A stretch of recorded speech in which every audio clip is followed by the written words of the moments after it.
78వ స్వాతంత్ర్య దినోత్సవ వేడుకల సందర్భంగా boat building yard, Kakinada municipal corporation, Kakinada smart city corporation limited, అన్నా క్యాంటీన్ అన్నార్తులకు ఆకలిని తీర్చే డొక్కా సీతమ్మ గారి మరిపించే అన్నా క్యాంటీన్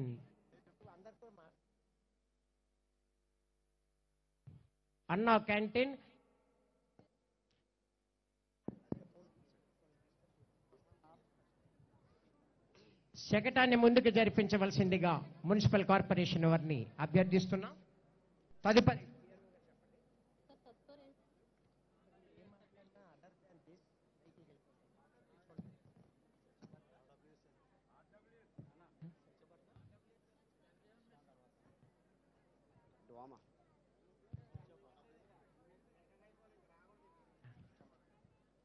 తదుపరి మన ముందుకు వస్తోంది గ్రామీణ నీటి సరఫరా మరియు పారిశుధ్య శాఖ ద్వారా జరుగుతున్నటువంటి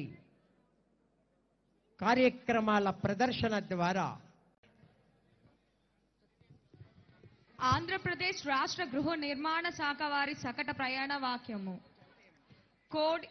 కూడు గుడ్డు బట్ట మానవాళికి ప్రాథమిక ప్రాధాన్యత అంశాలలో భాగంగా పేద బడుగు బలహీన వర్గముల వారికి అందరికీ ఆవాసం అనే జాతీయ గృహ నిర్మాణ నినాదానికి క్రియారూపం ఇస్తూ సమాజంలో పేదలందరికీ గృహ నిర్మాణం చేయి సంకల్పంతో ఆంధ్రప్రదేశ్ రాష్ట్రములో ప్రధానమంత్రి ఆవాస్ యోజన పథకం గ్రామీణ మరియు పట్టణ ప్రాంతములలో జిల్లా యంత్రంగా అమలు చేస్తున్న స్ఫూర్తితో రావాలని ముందుకి అదిగో వస్తోంది గృహ నిర్మాణ వారి శకటం.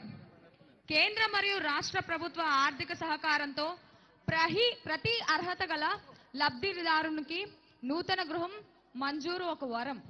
గౌరవ జిల్లా డిప్యూటీ ముఖ్యమంత్రి వర్యులు మరియు ఇతర ప్రజాప్రతినిధులు స్ఫూర్తితో ఒక నూతన వరవడిని నింపుకొని కాకినాడ జిల్లా సారథి శ్రీయుతి షన్ మోహన్ ఐఏఎస్ వారి అద్వితీయ సారథ్యంలో హుందాగా కదిలి వస్తున్న ప్రగతి రథాన్ని కనులారా వీక్షించండి. అదిగో ఆంధ్రప్రదేశ్ రాష్ట్ర గృహ నిర్మాణ వారి సకట ప్రయాణం.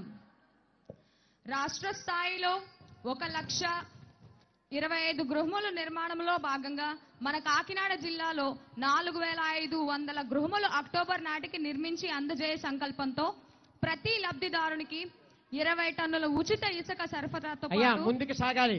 గృహ నిర్మాణ సిమెంట్ బస్తాలు సబ్సిడీ రేట్తో అందిస్తూ కావాల్సినవి 480 కేజీల ఇనుము ఇస్తూ గృహ నిర్మాణముకు ప్రోత్సహిస్తున్న గృహ నిర్మాణ శాఖ వారికి హుందాగా వస్తున్న ప్రగతి రథాన్ని కనులారా వీక్షించండి. తదుపరి మన